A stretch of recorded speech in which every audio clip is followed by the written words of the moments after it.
Hi guys, this is Harish. As promised, I'm making this video today to share my insights, my experience with my book writing. First of all, I would love to congratulate you all to take upon this exciting journey of book writing. There's very few people who actually commence writing their books or chasing their dreams altogether. So big congratulations for beginning the process. I'm not sure where every one of you are in your journey, but it's as you would have experienced by now, it's both challenging and exciting journey. Anything to do with creativity, it comes with the range of emotions. As you would have experienced, you start off with excitement, then there comes that self-doubt, feeling of some confusion. But some days you feel like everything is going in a flow. Other days you feel, you're stuck. So what my purpose of coming across live is to share some of the things that will help you to propel you towards a book completion, not just starting but completing the actual book. Just a disclaimer: if you have any trouble with the voice, please forgive me, because I am, as I'll switch the camera, I'm actually heading towards the work. I'm in my uniform. I'm on the train, and I'm heading towards my work. I had a lot of distractions today. Our friends had friends from the interruptions, I should say. I was meant to shoot this video early in the afternoon, but I had friends over from the Sydney. So, anyways, let's get into the tips towards book writing, guys. One thing I would say is the most important thing, as Tony Robbins says, in life. In pursuit of any goal, 80% is psychology, 20% is mechanics, and I totally believe that by experiencing. First and primary requirement towards any creative endeavor, in this case writing a book, is to be in a beautiful state, of being. Now, when I say beautiful state of being, I mean you're feeling happy, joyous, you're feeling delighted, you're feeling excited. Because if you start writing in that state, it shows up in your words, in your sentences, in your whole energy that comes across from your chapters you write and the pages you write. So some of the things I used to do as a part of before beginning my writing process. And we used, even in the retreat with Shilpa and Akhilesh in Goa, we had a morning rituals where we used to practice, do a bit of physical exercises, chants, affirmations, whole range of activities. And when I was writing my book in Melbourne, I actually used to go for a jog, good 25-minute jog, come back, do my affirmations, and meditate, and clear my head. It used to clear my head. Get me the boost of endorphins before writing the book, as many of you know. When you write a book, first thing I would say is it's very important to be in a beautiful state. So do whatever you have to do, whether it's swimming for you, whether it's physical exercise, whether it's meditating, whether it's playing with your kids, whether it's listening to some song, whatever puts you in that zone. It's different for everyone. So if you're feeling not quite happy, not quite joyful, do whatever puts you back, and have a cup of tea, go out for a walk, deep breathing is the easiest thing I would say, because once you feel relaxed, happy, joyful, you have the space in your head to connect the dot and get in the way I call it is you get into the state of flow. Things just come out of you. So once you're in a beautiful state, everything begins from there, I should say. Second tip I would say would be, I'm just trying to prioritize things in a order. The second most important thing would be having a set hour of the day where you feel most productive, most energized. It's different for everyone. I work afternoon shifts in my full-time job.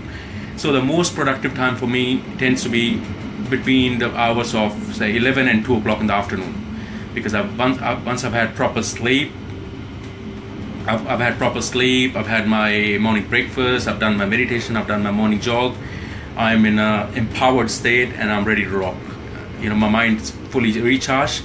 So for everyone, it's different. And try and choose the time where you tend to be, tend to have the focus, least distractions around.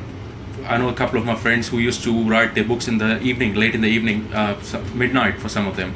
They used to, they're used to working late in the night. So it could be anything. So choose a time slot. I mean, whatever suits you. Everyone of you have a different lifestyle, different requirement, different needs. Because an hour spent in that zone where you feel empowered and you're recharged is worth 3 hours spending, in and out of distraction and whatnot.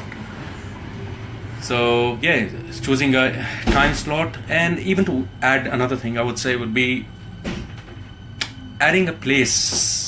It could be a room in your house, a public library. That was my thing. I loved the library near my house. I mean, there's no words for it. That's the place. Majority of my book has been written. There's something about library, just sitting there, distraction free. Everyone around is reading, writing, and the whole energy surrounded by all the books, just used to get the creative ideas out of me.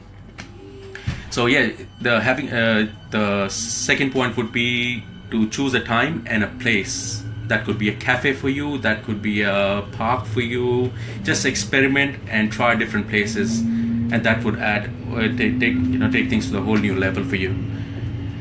Okay, what else I'm thinking can I tell you?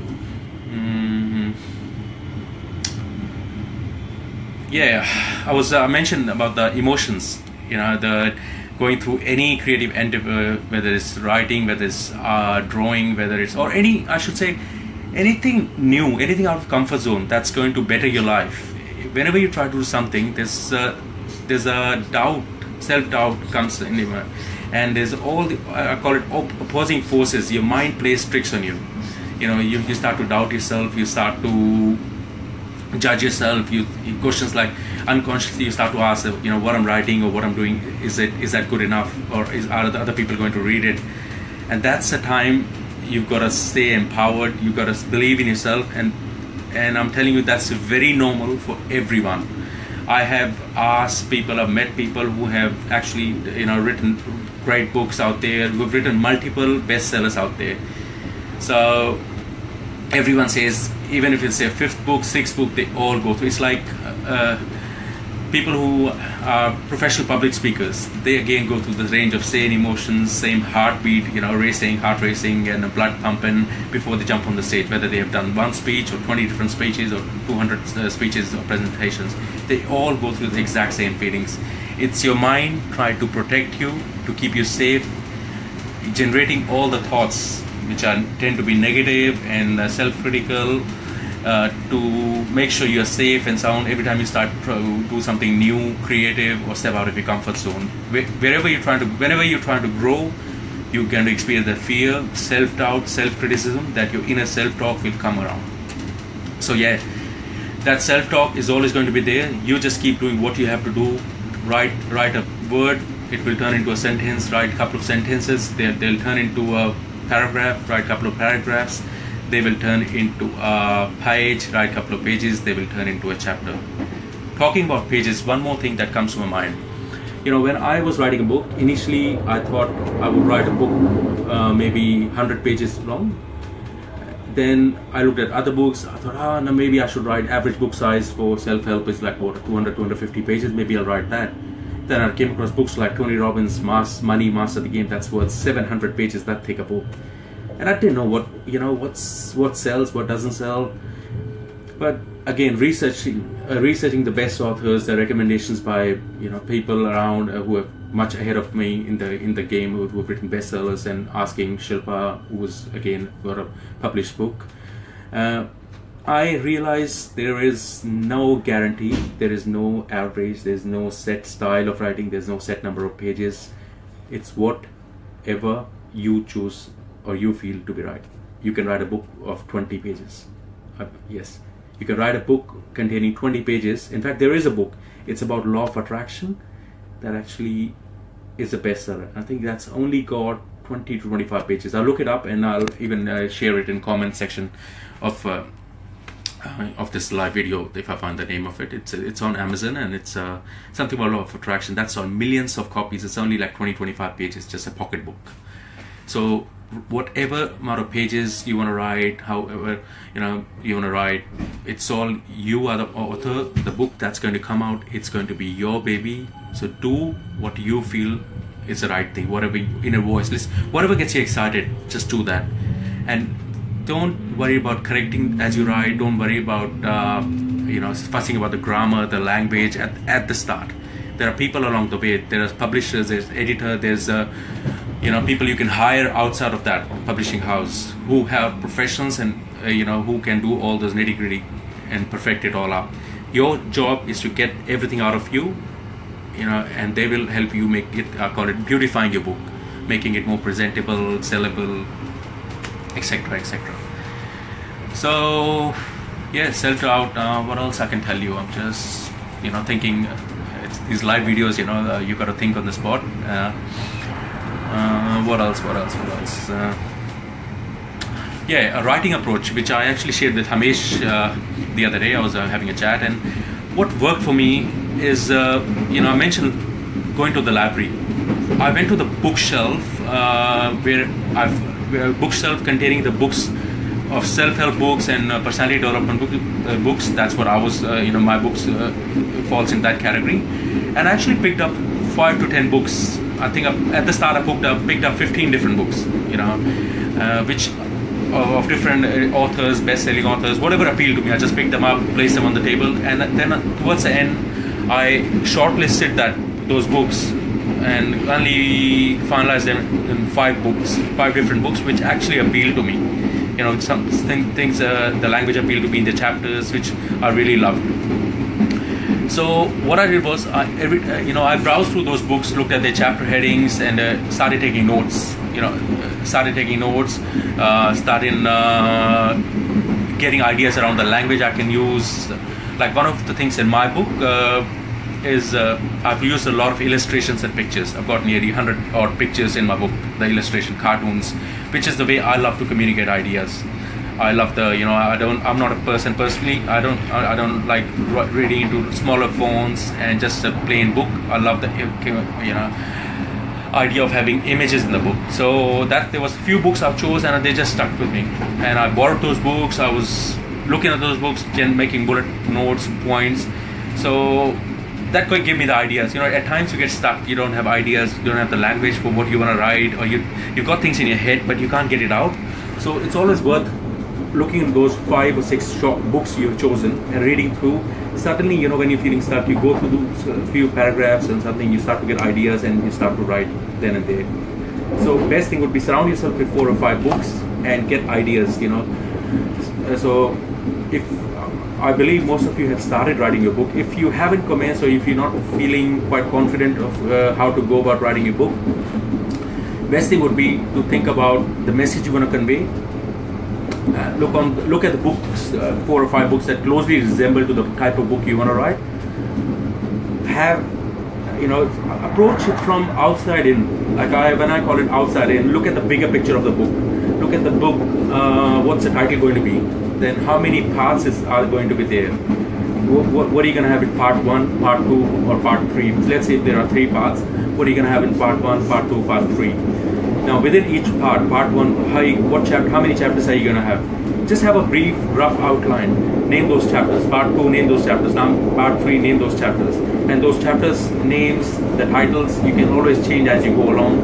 And to start with, you can always pick and choose from the books you like, or go on Amazon, get some more ideas. You can on Amazon, if you go, you can look at many of the books which may or may not be available in library, and you can look at the front pages, the table of contents of those books. So that's another way I found some of the valuable chapters and some of the valuable terminology and the vocabulary for my book. I looked up a lot of books which closely resemble to my book on Amazon. I looked at the few pages. Look inside. It's called Look Inside feature on Amazon. So looking at table of content, that got me a spark. That gave me the spark. This is what I can use in my book. So yeah, that's one of the big things that worked for me. It's always been surrounded by the books you are most influenced by, the books you want to have, you really love. that will give you, that will act like a guide for you. It's like you have a footsteps to follow. What else? What else? There's and yeah, one more thing. I mean, I love the idea of having the group of authors and you guys, or asking questions like you asking me. So one of the key points I would say would be, it's a challenging thing to write a book. It's, you have phases, and there are, as I mentioned, you start to self-doubt, or sometimes you're not quite sure about how it's coming across to the other people, or how it would come across. You want to have a bit of chat to gain the confidence, or gain gain a bit more, I should say confidence about that you are on the right track. So best thing would be to have a chat, have a discussion with, you've got plenty of resources, Shilpa, Akhilesh. You can always ask me, because I'm a little bit ahead of you in this game, or in this race, I should say. So having a weekly chat of with someone, or having a group discussion about where you are, it will just give you another level of confidence and clarity about where you're heading and how you're doing, and even give you more ideas as you brainstorm with the rest of the group. So guys, in a nutshell, I would say this is my tips on writing the book. I'll go through it once again, if I correctly remember that top to bottom. First thing I would say would be beautiful state. If I have to tell you exactly what to do, I would say a bit of physical exercise, deep breathing, could be yoga, could be stretching, followed by meditation and few affirmations. My personal affirmation, the one I use, one of my favorite ones is, everything is always working out for me. Everything is always working out for me. So that's something that gets me out of this, even if things are not working out for me, I feel there's something hidden, there's some reason why they're not working. There's something excellent going to happen, or I'm on to something. If this is not working out, then definitely there's a better thing out there.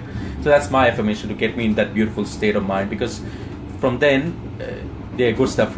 If you're in a beautiful state, that's where the good stuff happens anyways. So second point was to have a time and location. Time you feel most, actually, if you get the chance, if you can manage it, I personally believe in deep immersion. That was the idea of going to the book writing retreat, because you get solid 7 days where you are sleeping with your book, where you're waking up with your book, where you are having breakfast with your book, lunch with your book. So if you can dedicate maybe 3 or 4 days or so, weekends, to the book writing, spend 6-7 hours, not straight away, but all together. You can choose to go to library, like what I used to do towards the end, before the deadline. Used to go to library every hour, an hour and a half. I'll go out for a walk, have something to eat, have a coffee, come back. So I'll spend nearly 6, 7, 8 hours, over the weekends to complete the book. And that's where the creativity comes from. Once you are deeply immersed, that's where all the dots get connected and the good stuff comes out. Now, another thing I'd say would be, the third point I would say would be, how to conquer your self-doubt. Remember, that's always going to be there. The doubt is always going to be there. You will experience that because you're doing something new. Your mind's going to bring up all the thoughts of negativity, self-doubt, and everyone and anyone, even the bestsellers who've written 30 different books, they experience those thoughts. So just every time that thought comes, repeat your affirmation and just smile at the thought that is your mind trying to protect you, and those thoughts are always going to be there. And there are people along the way who are going to help you. When you're writing, you feel alone, but there are people, editors, book coaches, us guys, whoever you need, we are there, just a phone call away. So, there to assist you along your journey. What else? And just, keep up the conversation with the rest of the group, fellow authors, and keep writing. Alright guys, I wish you all the best, and looking forward to all your bestsellers coming. This is Harish taking off. Actually, before I go, I'll give you a bit of I'll flick my camera, I'll give you an inside view of the train. I work as a train driver, and not many people know about it. So this is the inside of the train cab. I'm not driving, I'm only traveling in the train, on the train. This is train I'm traveling in. It's at the moment doing nearly 70 kilometers an hour, and you might be able to see a bit of track. So it was a bit of commitment for me to be on the train and make this live video, but good things come when you stick to your commitments. So all the best. See you guys.